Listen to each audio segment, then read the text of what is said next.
नमस्कार दोस्तों, मैं हूं संदीप कुमार और आप देख रहे हैं ट्रांसपोर्ट लाइन न्यूज़। इस राज्य में भी पाबंदी शुरू। दोस्तों, जैसा कि आपने देखा कि अन्य राज्यों में पाबंदियां चल रही है, अब महाराष्ट्र में भी पाबंदियां शुरू हो गई है। कोरोना के चलते महाराष्ट्र में कहना है कि अगर महाराष्ट्र में दाखिल होना है तो उन्हें दोनों वैक्सीन लगवानी अनिवार्य है और उसके साथ उन्हें नेगेटिव रिपोर्ट भी साथ लेना अनिवार्य है। तभी वही व्यक्ति या वो गाड़ी मालिक या किसी भी प्रकार से वो जा रहा है तो उसको महाराष्ट्र में दाखिल होने पर उसको नेगेटिव रिपोर्ट भी और दोनों वैक्सीन लगानी बहुत ज़रूरी है। दोस्तों, जैसा कि आपने पहले देखा कि लॉकडाउन के चलते हुए कितनी परेशानियों का सामना करना पड़ा,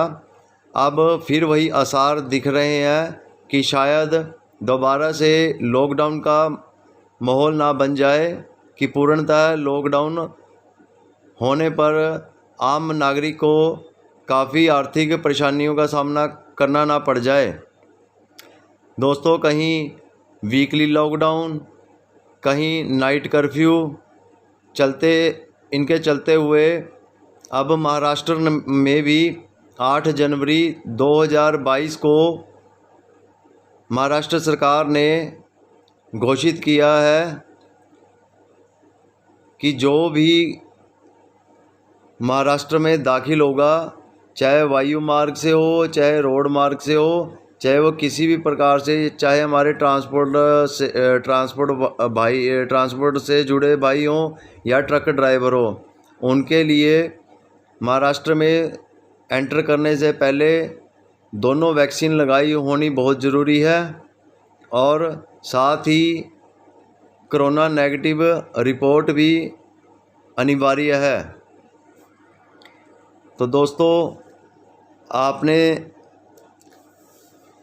देखा कि इतनी परेशानियों के कारण पहले भी समाज में सिर्फ एक ड्राइवर ही था जिन्होंने कोरोना के चलते समाज की सेवा नहीं छोड़ी। तो आपसे निवेदन है कि कहीं आप जब महाराष्ट्र की तरफ चल रहे हैं तो अपनी वैक्सीन लगवाकर ही वहाँ महाराष्ट्र में जाएं और नेगेटिव रिपोर्ट लेकर ही जाएं। वहीं बाल मलकीत सिंह जी, जो चेयरमैन है all India motor transport Congress के, उन्होंने सरकार से अनुरोध किया है कि कम से कम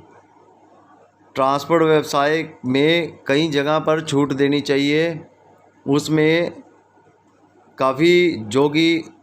खाद्य पदार्थ है उसका नुकसान होगा, जैसे सब्जी इत्यादि, फल फ्रूट इत्यादि, दूध, इन कच्चे माल का नुकसान होगा अगर किसी ड्राइवर के पास एक डोज लगी हुई और दूसरी उसकी ना लगी हो, तो उसकी वजह से काफ़ी नुकसान का सामना करना पड़ सकता।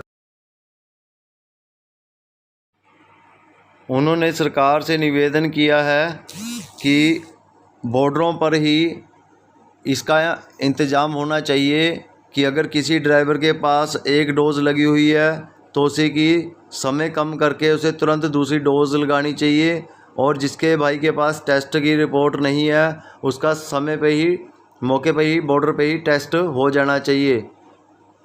तो दोस्तों, आप सभी से निवेदन है कि इस जानकारी को ज़्यादा से ज़्यादा भाइयों तक पहुंचाएं जो कि महाराष्ट्र की तरफ ज़्यादा चलते हैं, उन तक ये जानकारी पहुंच सके और उन्हें रास्ते में किसी प्रकार की